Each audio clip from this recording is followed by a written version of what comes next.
Ambani news ಟಿವಿಗೆ ಸ್ವಾಗತ. ಪ್ರತಿದಿನ ನ್ಯೂಸ್ ಅಪ್ಡೇಟ್ಗಾಗಿ ಸಬ್ಸ್ಕ್ರೈಬ್ ಮಾಡಿ. ಅಂಬಾನಿ ನ್ಯೂಸ್ ಟಿವಿ ವೀಕ್ಷಕರಿಗೆ ನಮಸ್ಕಾರ.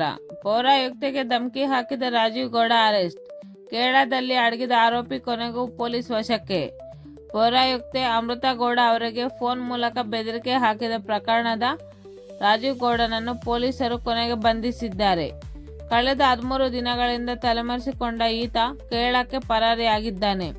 ರೈಲಿನ ಮೂಲಕ ಅಲ್ಲಿಂದ ತಪ್ಪಿಸಿಕೊಳ್ಳಲು ಯತ್ನಿಸಿದ ರಾಜೀವ್ ಗೌಡ ಶಿಡ್ಲಘಟ್ಟ ಪೊಲೀಸರ ವಿಶೇಷ ತಂಡ ಯಶಸ್ವಿಯಾಗಿ ಸೆರೆ ಹಿಡಿದಿದೆ. ಸದ್ಯ ಆರೋಪಿಯನ್ನು ಮಂಗಳೂರಿನಿಂದ ಶಿಡ್ಲಘಟ್ಟಕ್ಕೆ ಕರೆತರಲಾಗುತ್ತಿದೆ. ಹೊರ ರಾಜ್ಯದ ಗಡಿಯಲ್ಲಿ ಬಂಧಿಸಿರುವ ಕಾರಣ ನಿಯಮದಂತೆ ಮೆಡಿಕಲ್ ಟೆಸ್ಟ್ ನಡೆಸಿ ಬಳಿಕ ನ್ಯಾಯಾಧೀಶರ ಮುಂದೆ ಹಾಜರುಪಡಿಸಲಾಗುತ್ತದೆ. ಬ್ಯಾನರ್ ತೆರವುಗೊಳಿಸಿದ ವಿಚಾರಕ್ಕೆ ಸಂಬಂಧಿಸಿದ ಮಹಿಳಾ ಅಧಿಕಾರಿಯನ್ನು ಅವಾಚ್ಯ ಶಬ್ದಗಳಿಂದ ನಿಂದಿಸಿ ಪ್ರಾಣ ಬೆದರಿಕೆ ಹಾಕಿದ ಆರೋಪಿ ರಾಜೀವ್ ಗೌಡನನ್ನು ಈಗ ಬಂಧಿಸಿದ್ದಾರೆ. ಈ ಕುರಿತು ಪೌರಾಯುಕ್ತೆ ಅಮೃತಾ ಗೌಡ ಹಾಗೂ ಸ್ಥಳೀಯ ಶಾಸಕರಾದ ರವಿಕುಮಾರ್ ಅವರು ಪ್ರತ್ಯೇಕ ದೂರು ದಾಖಲಿಸಿದ್ದರು. ಇನ್ನು ಈ ಬೆದರಿಕೆಯ ಕರೆಯ ವಾಯ್ಸ್ ಕಾಲ್ ಸ್ಯಾಂಪಲ್ ಅನ್ನು ಪೊಲೀಸರು ಸಂಗ್ರಹಿಸಿ ಹೆಚ್ಚಿನ ತನಿಖೆಗಾಗಿ ಎಫ್ಎಸ್ಎಲ್ ರವಾನಿಸಿದ್ದಾರೆ. ಹೈಕೋರ್ಟ್ನಲ್ಲಿ ಎಫ್ಐಆರ್ ರದ್ದುಗೊಳಿಸುವಂತೆ ಹಾಗೂ ಜಾಮೀನು ಪಡೆಯಲು ಆರೋಪಿ ನಡೆಸಿದ 2 ಪ್ರಯತ್ನಗಳು ವಿಫಲವಾಗಿತ್ತು. ಕಾನೂನು ಹೋರಾಟದಲ್ಲಿ ಹಿನ್ನಡೆ ಅನುಭವಿಸುತ್ತಿದ್ದಾನೆ. ಅಂಬಾನಿ ನ್ಯೂಸ್ ಟಿವಿ ವರದಿಗಾರರು ಮಾನಸ್, ಶಿಡ್ಲಘಟ್ಟ.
ಇದರಿಂದ ನಾವು ಅದನ್ನು ಗಮನಿಸಲಿಲ್ಲ. ಫ್ರೈಡೇ ಅದು ಇರಲಿಲ್ಲ, ಬಟ್ ನಾವು ಮಂಡೇ ಆಫೀಸಿಗೆ ಬರೋ ಅಷ್ಟರಲ್ಲಿ ಆಲ್ರೆಡಿ ಅದನ್ನು ಕಟ್ಬಿಟ್ಟಿದ್ದೀವಿ ಸರ್. ಸೋಮವಾರದ ಬ್ಯಾನರ್ ಭಾನುವಾರನೇ ಕಟ್ಟಿರಬೇಕು ಅನ್ನೋದು ಒಂದು ಆಯಿತು. ನೀವು ತೆರವು ಮಾಡಿದ್ಯಾವಾಗ?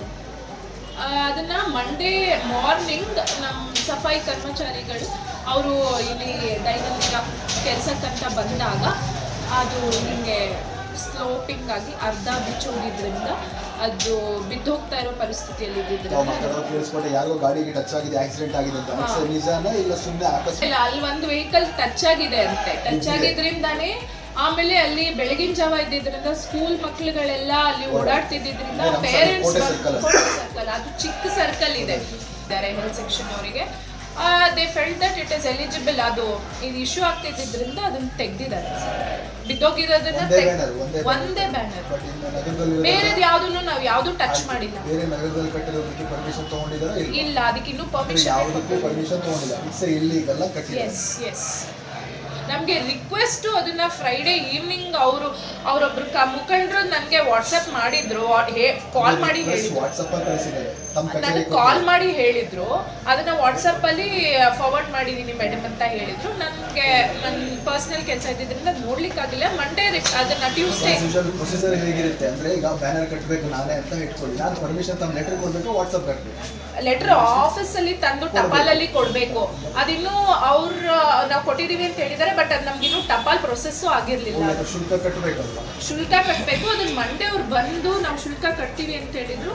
ಅದು ಓಕೆ ಸರ್, ಮಂಡೇ ಬಂದು ತಂದು ಕಟ್ಟಿ, ಅದು ಟ್ಯೂಸ್ಡೇ ಇರೋದ್ರಿಂದ ಫಂಕ್ಷನ್ನು, ನೀವು ಮಂಡೇ ನಾವು ಅದನ್ನ ಒಂದು ದಿನದಲ್ಲಿ ಪ್ರೊಸೆಸ್ ಮಾಡ್ಕೊಡ್ತೀವಿ ಅಂತ ಕಾಲ್ ಮಾಡಿದ್ರು ರಾಜು ಗೌಡ ಅಂತ ಇದೇ ವಿಚಾರ.